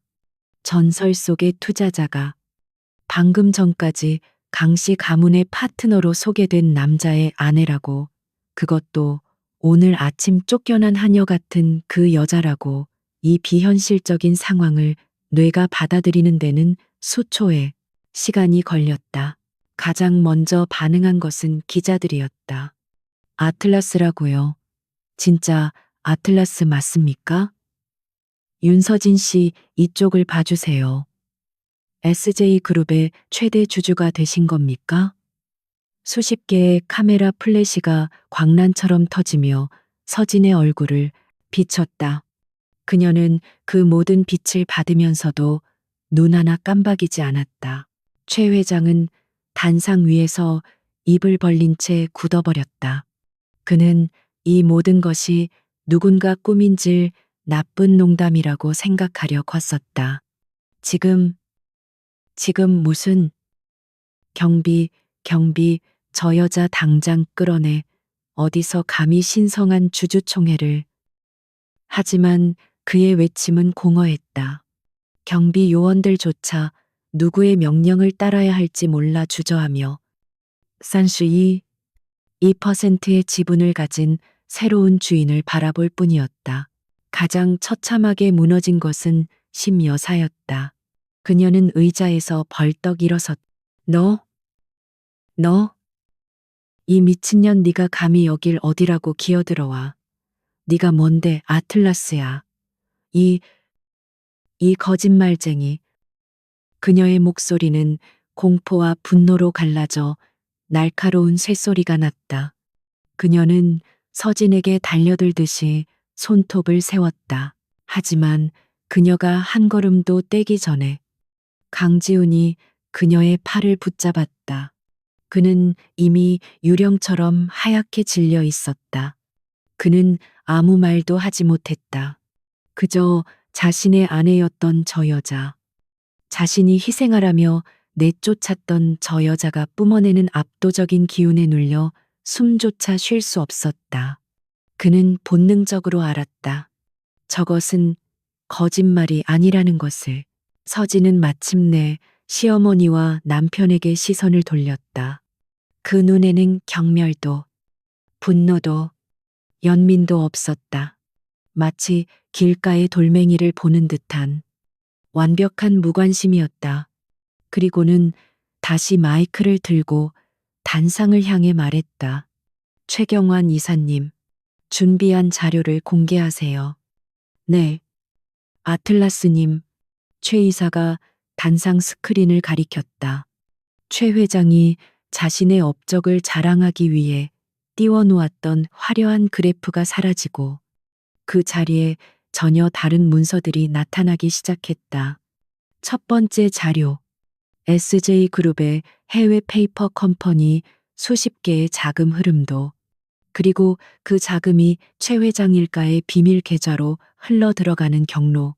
이것은 최 회장의 얼굴에서 빗물이 씻겨 내렸다. 이것은 조작이야. 명백한 명예훼손이다. 그가 고함을 질렀다. 하지만 최 이사는 아랑곳하지 않고 다음 자료를 띄웠다. 그것은 바로 심 여사가 아들 몰래 갤러리 법인 인감을 찍었던 SJ그룹 페이퍼 컴퍼니와의 이면 계약서 사본이었다. 이 계약서는 SJ그룹의 불법 비자금 2천억 원을 강지훈 갤러리에 대한 투자 형식으로 위장하여 세탁하려 한 명백한 증거입니다. 최 이사의 냉정한 목소리가 회의장을 울렸다. 그리고 이 계약을 주도한 것은 SJ그룹의 최 회장과 강지훈 대표의 모친이신 심 여사입니다. 모든 카메라가 일제히 심 여사를 향했다. 그녀는 믿을 수 없다는 듯 스크린과 서진을 번갈아 보았다. 아니야, 난 몰라. 저건 우리 지훈이를 위한 투자였어. 네가 뭔데. 감히. 투자가 아니죠. 어머님. 서진이 처음으로 심 여사를 불렀다. 어머님이라는 호칭이 그 어느 때보다 차갑게 들렸다. 그것은 범죄입니다. 당신은 아들의 이름으로 된 법인 인감을 도용하여 아들을 횡령 및 배임, 조세 포탈의 주범으로 만들려 했습니다. 서진이 강지훈을 바라보았다. 물론 강지훈 씨는 이 사실을 전혀 몰랐겠죠. 언제나 그랬듯이 그 말은 강지훈을 법적 책임에서 교묘하게 분리하는 동시에 그의 무능함을 만천하에 확인시키는 잔인한 선고였다. 강지우는 다리가 풀려 의자에 주저앉았다. 어머니가 자신을 범죄자로 만들려 했다는 사실, 그리고 아내가, 자신이 버린 아내가 그 모든 것을 알고 있었다는 사실, 그는 숨을 쉴 수가 없었다. 따라서 서진이 회의장 전체를 향해 선언했다. 최대 주주 아틀라스의 자격으로 SJ그룹의 현 경영진이 그룹의 가치를 심각하게 훼손하고 불법적인 행위를 저질렀다고 판단. 현 시간부로 최 회장의 모든 직무를 정지할 것을 공식적으로 요청합니다. 그녀는 최 이사를 바라보았다. 또한 이 자리에서 발의된 강지훈 갤러리와의 모든 전략적 제휴 안건은 즉각 폐기합니다. 안 돼, 안 돼. 최 회장과 심 여사의 절규가 동시에 터져나왔다. 최 회장은 단상에서 휘청거렸다. 그의 제국이 단 10분 만에 무너져 내렸다. 심 여사는 마지막 발악을 했다. 그녀는 경비원들을 뚫고 서진에게 달려들려 했다. 이 요망한 년, 내가 감히 내 아들 앞길을 막아 이 집안을 망쳐 내가 널 가만두지 않겠어. 하지만 그녀가 서진의 옷깃에 손을 대기도 전에 최 이사가 앞을 막아섰다. 심 여사님. 그의 목소리는 얼음장 같았다. 법인 인감도용 및 사문서 위조, 특정 경제 범죄, 가중처벌 등에 관한 법률 위반 혐의로 지금 즉시 여사님을 고발 조치하겠습니다. 밖에서 담당 수사관들이 기다리고 있습니다. 수사관 심 여사의 눈이 공포로 크게 뜨였다. 그녀의 광기 어린 분노는 순식간에 처절한 공포로 변했다. 그녀는 다리가 풀려 그 자리에 주저앉았다. 그녀의 화려한 한복이 차가운 대리석 바닥에 구겨졌다. 그녀의 마지막 희망, 마지막 자존심이 산산조각 났다. 서진은 더 이상 그들에게 눈길을 주지 않았다. 그녀는 자신의 임무를 완수했다. 그녀는 주주들을 향해 가볍게 고개를 숙였다. SJ그룹은 아틀라스의 이름으로 전면적인 구조조정과 투명한 경영 감사를 통해 거듭날 것입니다. 주주 여러분의 현명한 판단을 믿습니다. 그녀는 마이크를 내려놓았다. 그리고 자신이 들어왔던 길을 따라 수백 개의 카메라 플래시 세례를 받으며 회의장을 빠져나갔다. 그녀의 뒤로는 모든 것을 잃고 무너져 내린 시어머니의 울부짖음과 영혼이 빠져나간 채 멍하니 앉아있는 남편, 그리고 한순간에 몰락한 최 회장의 절망만이 남아있었다. SJ그룹 주주총회장은 아수라장이 되었다. 아틀라스의 등장은 그 자체로 메가톤급 폭탄이었고, 그녀가 터트린 비자금 스캔들과 경영진 해임하는 건물을 통째로 뒤흔들었다. 윤서진이 퇴장한 후 모든 것은 최경환 이사의 통제하에 신속하게 처리되었다.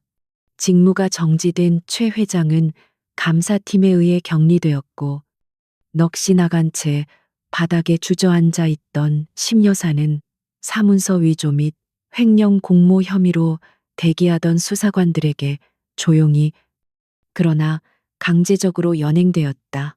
강지우는 그 모든 과정을 마치 유체이탈이라도 한 듯 멍하니 지켜보았다. 어머니가 수사관들에게 끌려가며 지훈아, 지훈아라고 절규했지만 그는 한 발짝도 움직일 수 없었다. 아니, 움직일 의지조차 없었다. 그의 세계는 완벽하게 해체되었다.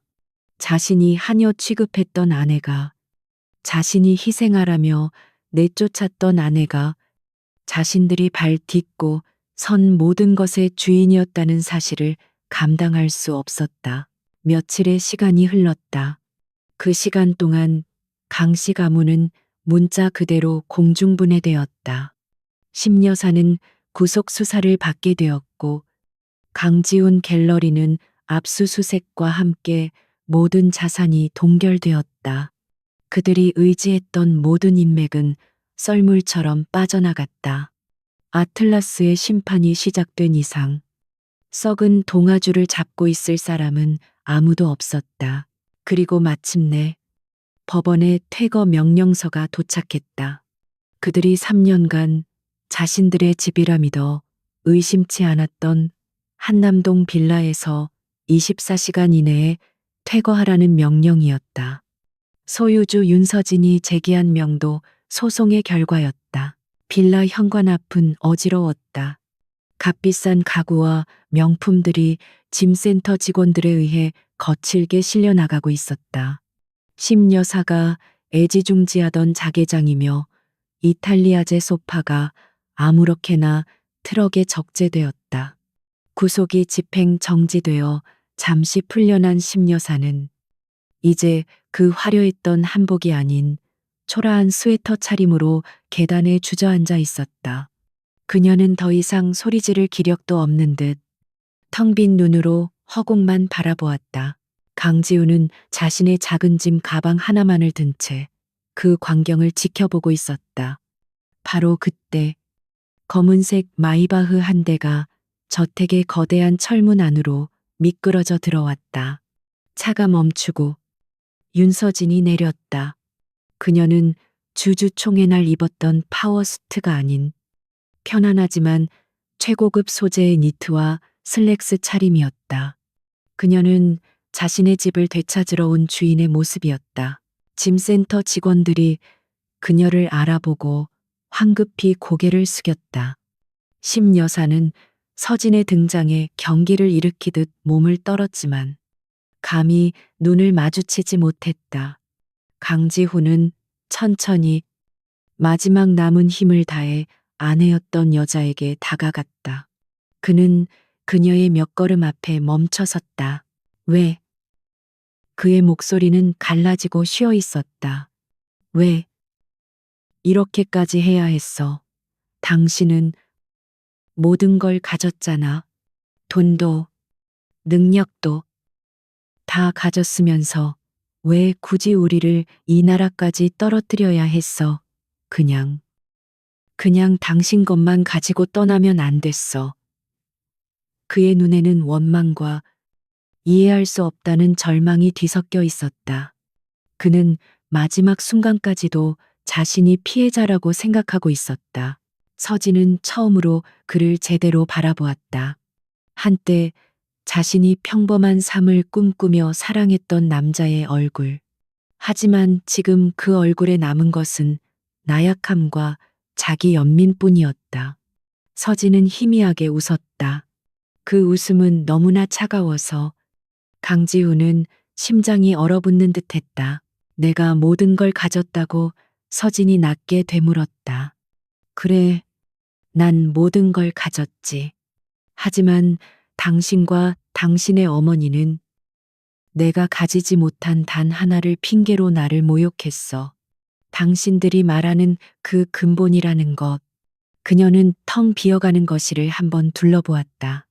당신들은 내가 제공한 이 집에서 내가 지불한 돈으로 산 와인을 마시며 나를 하녀라고 불렀지. 그녀는 다시 강지훈에게 시선을 고정했다. 당신이 묻는 게 왜 이 모든 것을 빼앗았냐는 거라면 그건 틀렸어. 난 당신들에게서 아무것도 빼앗지 않았어. 그녀는 그의 흔들리는 눈동자를 똑바로 꿰뚫으며 마지막 선고를 내렸다. 난 그저 더 이상 당신들의 모욕에 값을 지불하는 것을 멈췄을 뿐이야. 강지훈의 얼굴에서 마지막 핏기가 사라졌다. 그는 그제야 깨달았다. 그들은 주인이 아니었다. 그들은 서진의 자비와 인내심에 기생하던 기생충에 불과했다. 그리고 이제 숙주가 그들을 떼어낸 것뿐이었다. 그는 더 이상 아무 말도 하지 못하고, 아니, 할 수 없었다. 그는 돌아서서 무너진 어머니를 부축했다. 두 사람은 초라한 짐 가방 몇 개를 들고 자신들이 그토록 경멸했던 하녀의 집에서 쫓겨나 택시에 올라탔. 서진은 그들이 사라지는 것을 지켜보지 않았다. 그녀는 텅 빈 집 안으로 들어섰다. 심 여사의 화려하고 악취미적인 가구들이 사라진 거실은 거대하고 고요했다. 완벽한 미니멀리즘. 원래 그녀가 원했던 공간이었다. 그녀는 주방으로 향했다. 벽면 고리에는 그녀가 3년간 매일 아침 걸쳤던 그 실크 앞치마가 홀로 남아 있었다. 어쩌면 심 여사가 유일하게 남겨둔 모욕의 상징일지도 몰랐다. 서진은 그 앞치마를 말없이 들어 올렸다. 그리고는 불태우거나 찢어버리는 대신 조용히 접어서 발밑에 쓰레기통에 떨어뜨렸다. 그녀는 거대한 통유리창 앞으로 걸어갔다. 일장에서와 똑같은 한강을 물들이는 붉은 저녁 노을이 펼쳐지고 있었다. 하지만 오늘 서진의 눈에 비친 풍경은 달랐다. 그녀는 더 이상 하녀도 아내도 아니었다. 그녀는 아틀라스였고 그보다 더 중요한 윤서진, 자기 자신이었다. 텅 빈 집은 이제 완벽하게 그녀의 것이 되었고 그녀는 그 안에서 비로소 완전한 자유를 찾았다.